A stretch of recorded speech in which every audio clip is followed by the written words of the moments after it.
yourself. To them that believe. To them that believe. Loco Fumela. Loco Fumela. Yahumelela. He will restore your soul. Restore your soul. And make you whole. And make you whole. City Hamba Vangeli.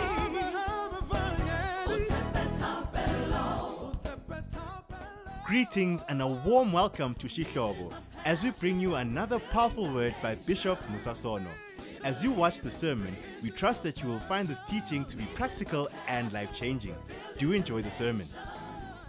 Today, we want to talk about family, the building block of society. We're using Psalm 68 as our main verse, and I'll read it to you from two translations.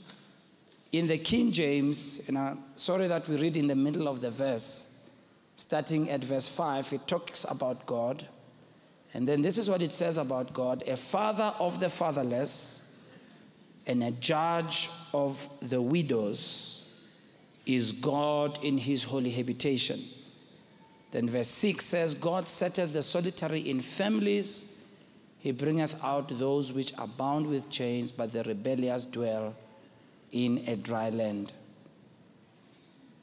The complete Jewish Bible reads, God in his holy dwelling is a father to the orphans and a defender of widows. Verse 6, very interesting. God gives homes to those who are alone and leads prisoners out into prosperity, but rebels must live in a parched wasteland. So God is a God of family or a God of homes. And he places us in homes or in families. And it says the lonely God places in families. And even when people have gone through difficult times that are just like a prison, God brings them out into prosperity. And therefore, family or a home, when you read scripture, is God's idea in the first place. This is important because, truly speaking, when we look around the world, the value of family is not as emphasized as it should be. More so, the current direction that the world system is going into, that tries to even tamper with the unit called family. The home or the family is what God instituted, and it is the basic unit of all society. The reason we see things fall apart the way they are falling apart in our world today, and society is totally out of control, is because this basic unit called family has really been tampered with. Family is to society what an atom is to the universe. The atom is where everything starts in terms of the universe. And so the family is where everything starts. It is really the cornerstone on which everything is built. Much as we are here, every one of us, we come from a family. However it's structured, we come from somewhere. There's none of us who just fell out of a tree. Look at your neighbor and say, don't look like you fell out of a tree, because you didn't fall out of a tree. None of us fell out of a tree. We come from somewhere. And for that reason, any society that allows the family unit to collapse, it will itself eventually collapse. This is demonstrated vividly throughout history. And I want to give you a short example of what happened in the Roman Empire. An author by the name of Gibbon, in their classical work that is entitled The Decline and Fall of the Roman Empire, lists 5 reasons for the fall of Rome. And I'll read it as is, please, if you don't mind. Some of the language used might not be considered to be politically correct these days. However, that's what Gibbon wrote. He says the first reason that he gives is the undermining of the dignity and the sanctity of the home. And so he notes in his historical excerpts, he describes the condition in which the Roman Republic was around 77 to 60 BC. And I quote, "The increase of wealth conspired with the corruption of politics to loosen morals and the marriage bond. Despite increasing competition from women and men, prostitution continued to flourish. Brothels and taverns that usually housed them were so popular that some politicians organized votes through them, and they were called the Guild of Brothel Keepers in those days. Adultery was so common as to attract little attention unless played up for political purposes. And practically every well-to-do woman had at least one divorce.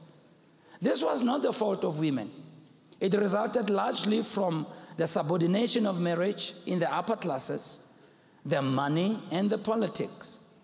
Men chose wives, or youths had wives chosen for them to get a rich dowry and to make advantageous connections. Such unions were called marriage politique. I don't know how to pronounce that. As soon as their utility ended, then the husband looked for another wife as a stepping stone to a higher place of greater wealth. He didn't need to give any reason. He merely sent his wife a letter announcing her freedom and his. Some men did not marry at all, alleging distaste for the forwardness and extravagance of the new woman. Many lived in free unions with concubines or slaves. In other words, they were swinging. I'm sure you've never heard that word. Under these circumstances, women began looking lightly upon their marriage vows, and so did the men, and seeking in liaison the romance or affection that political matrimony had failed to bring. There was, of course, a majority of good women, even among the rich, but a new freedom was breaking down the ancient family discipline. Roman women now moved about almost as freely as men. They dressed in diaphanous silks from India and China and ransacked Asia for perfumes and jewelry. And then marriage with continuance disappeared. And women divorced their husbands as readily as men divorced their wives. A growing proportion of women sought expression in cultural pursuits, learned Greek, studied philosophy, wrote poetry, gave public lectures, played, sang, danced, and opened literary saloons. Some engaged in businesses, and a few practiced medicine, end of quote. And what it says here is that men and women more and more disregarded the family structure as they immersed themselves, literally immersed themselves in all kinds of behavior of trying to have all the benefits that marriage gives without them committing to the marriage bond. And I think as a nation, we do identify with the effects of a destroyed home or a destroyed family. Our system of migrant labor definitely destroyed the family structure. It is true that much as we've come a long way, having attained our political freedom in 1994, but the aftermath of the migrant labor system still lives with us. And the effects that migrant labor had, wherein men in particular left their homes in pursuit for work, came all the way to Johannesburg, places where gold was, worked in the mines for nothing, and were housed in these places called hostels. These were single-sex units wherein men could not be allowed to come with their families. So what do you do when you are a 20-year-old, in the prime of your life, you married, you are used to married life, and you come here and you have to be away from your family and from your wife for a whole year. So people got themselves the makwapenis, you know. So had started having families here, having children here, and sowing children all over the place, going home every 6 months to go back home and be with their wife and their families. What is even worse was we had these beer halls, as they were called then, built in strategic places so that men could drink themselves into a stupor. And so we grew up in a background, many of us, whereby the home was very dysfunctional. If the man was there, he was an absentee father. Even though he might have been there physically, he was too drunk to take notice, or too angry to relate with us, or rather too absent. And when he came home, he was too tired to be involved. And so it's important for us and very vital for us to have this conversation. I'm aware we might not be able to fully discuss in the format that we are about family. But if we could, as a church, at least sensitize people's hearts to the importance of the family. If nothing else, challenge you to go and study more and research more. And if it is that you're in a family structure, to do your best to take care of your family. Because that's the best gift we can ever give to society. I'm not hearing any amens in this house. Yeah. And so it's important for us to understand that. See, in Genesis 2:24, the Bible clearly states the reason a man leaves his father and mother is to join himself to his wife, and the two should be one flesh. The goal of these two is to build their own home and build their own family. Now, there are several definitions that we find on family. The secular ones, like we find in dictionaries, define the family as follows. The English dictionary, for instance, it defines family, number one, as a group of persons of common ancestry. That's the first definition. Second definition, a group of persons living under one roof and usually under one head. Thirdly, a group of things related by common characteristics and properties. And then number four, the basic unity of society, having at its nucleus two adults living together and cooperating in the care and the rearing of their own and adopted children.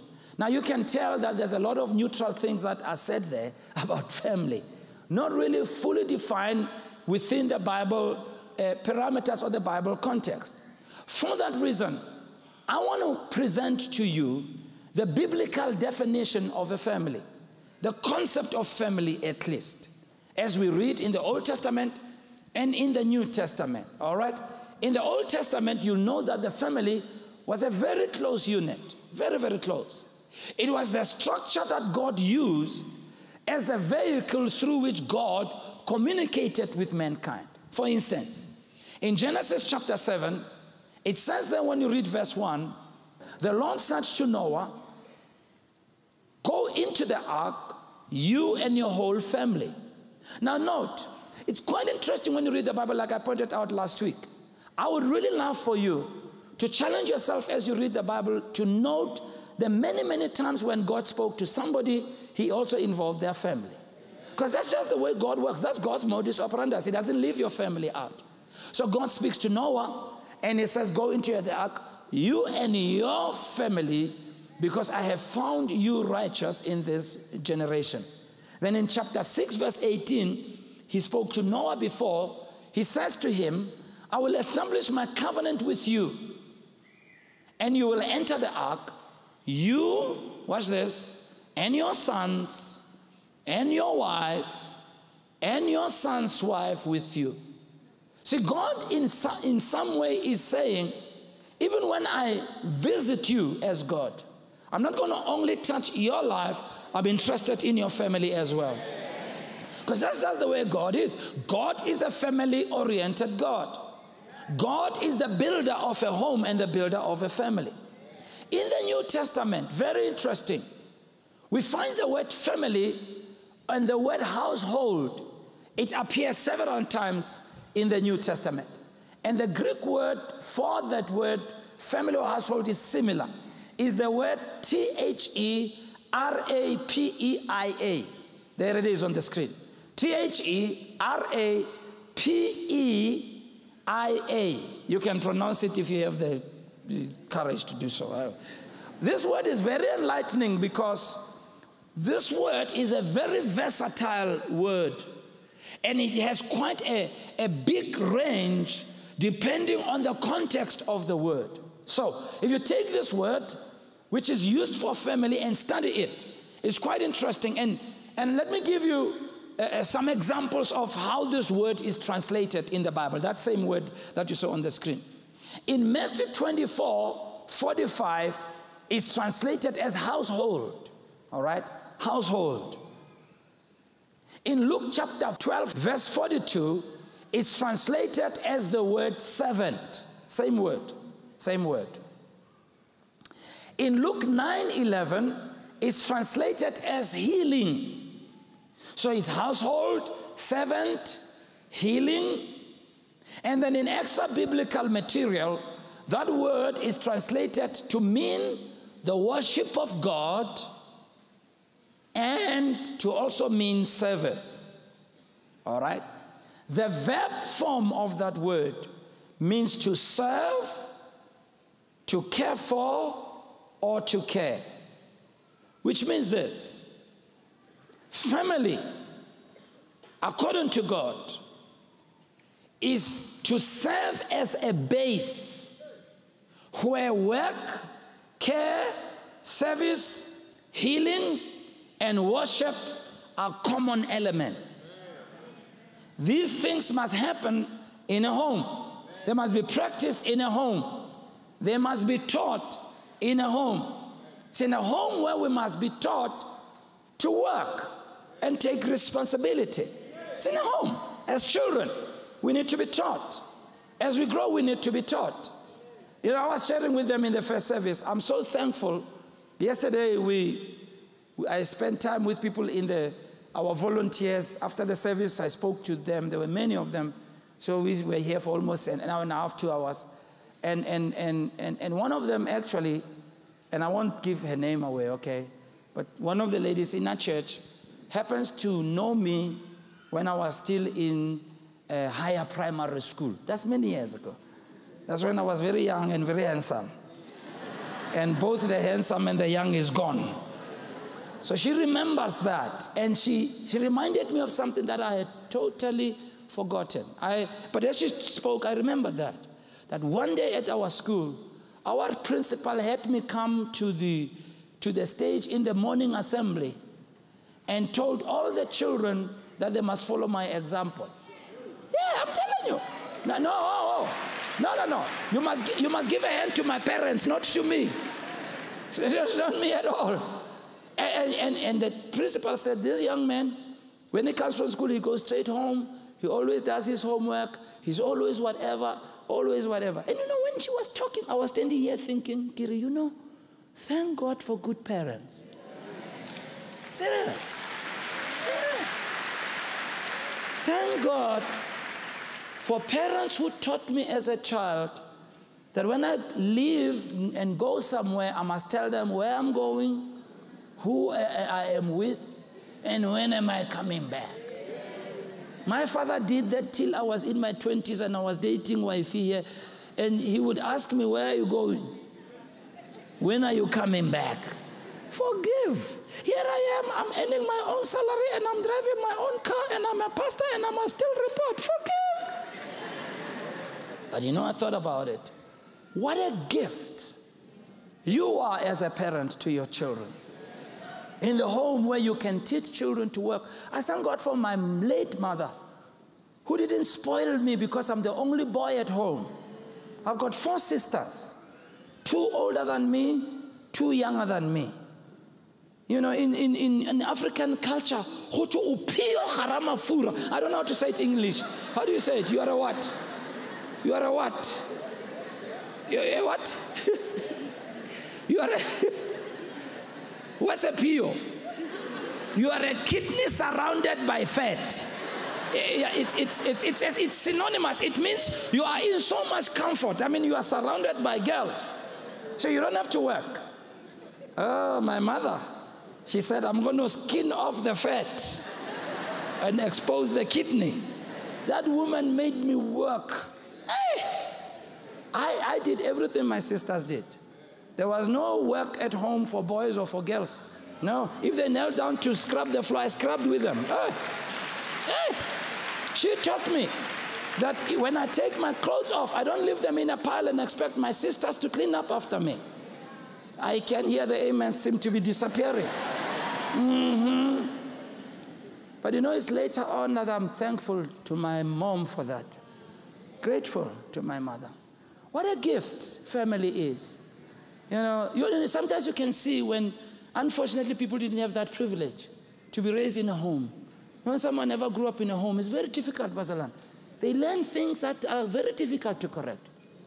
You know, even when they're already grown up. They don't learn. You know, at home they teach you. If there's food, you don't just eat by yourself. You know, you don't say it's Jehovah Jireh and then eat everything. You know, you say that. You wait for other people. There's an elderly lady I really loved, and she loved me too, you know. I would visit her sometimes because my sister and my brother-in-law lived next door to her. So when I went to visit, she would see me and she would say, "Hey, Mosamtanam." And then she's quite, she raised children single-handedly. Very strict old lady, very good elderly lady. And I tell you, she taught her children. And so she tells me a story about her son who didn't want to take responsibility. I mean, this guy, he's been raised by the lady, taken to school. She worked so hard, and he finally finishes at school, gets a job. And his first salary, he buys himself expensive clothes. Topshire. Yeah, give me the names of the expensive. You know those I get Topshire. Brentwood. Yeah, what's about Brentwood? Yeah, Topshire, Brentwood, and some Flasham shoes, several pairs. So the mother went to him and said, "Son, look, I don't say you must give me your money, but I mean, you can't even contribute a little bit of boarding and lodging.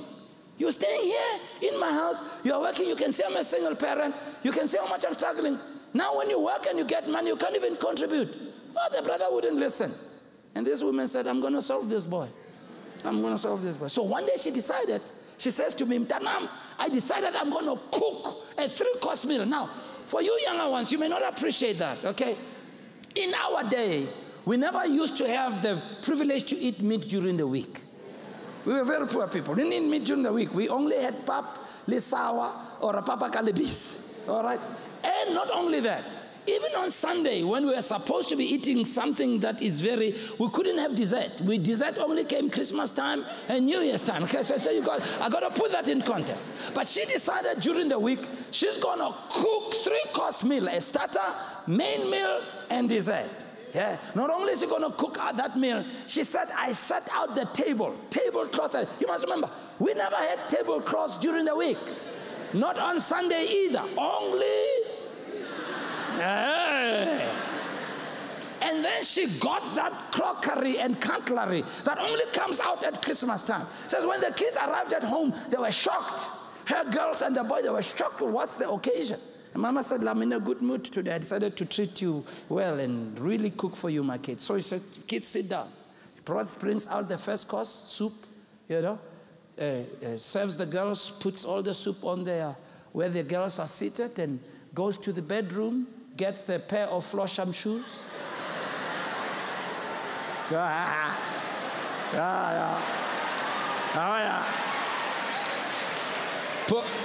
Puts them on a plate, brings them and puts them right in front of the son, the boy, and puts them there.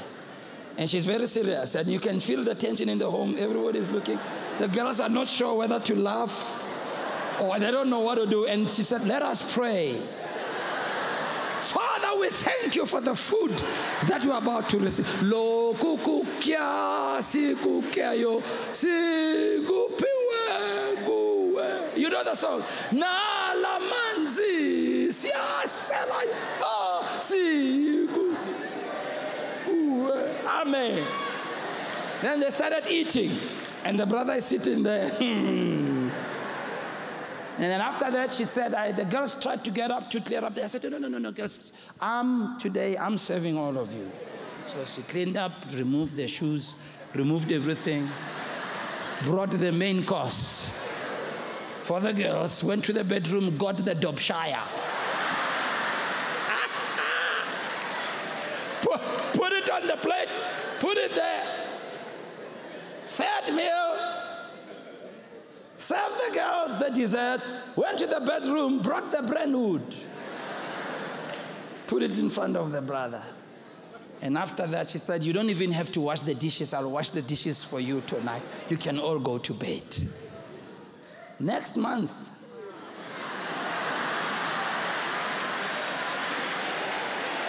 the following month, when the brother got his salary, he came home and says, Mama, an envelope that wasn't open. Those days when we used to get our salary in an envelope. What a gift that mother is. Yeah. What a gift you can be to your kids, eh? Yeah. We used to get pocket money for school, in high school, and my sisters, and I can't remember at one point where they are, but they used to use their money. They would buy acha, snookfish, machanganvors. Hey, if you are not Tsonga, don't ever say machanganvors. You understand? It's only us the Shangans.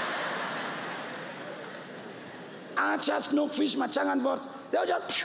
Now I used to save my money because I love to eat fruit. I love fruit. I'd save up my money to go buy fruit on Friday, and thankfully at the school where we were, there was a feeding program, so I could go there and sort of get, and they went to the same school, by the way. So I'd get, and I always get, milk and bread. That's what I ate the whole week. Brown bread, peanut butter, milk, that's all.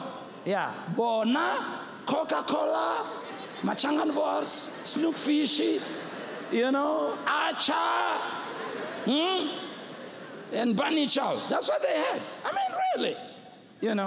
So Friday comes, I've got all this money. After school, I'd go, there was a cafe not far from home. I'd go to this beautiful cafe and buy this fruit, beautiful fruit, bring it home and eat.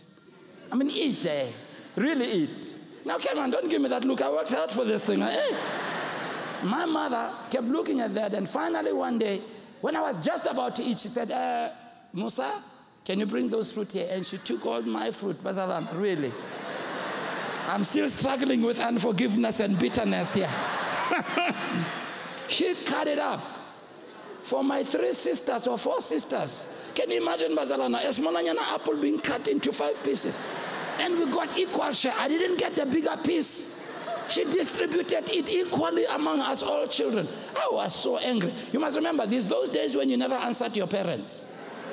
Even if you don't like them, you can't say, I hate you. No, you can't. You just look at them. And I was seething. I was angry. I didn't understand. I have sacrificed. No, I didn't eat acha and machanganvors. I sacrificed.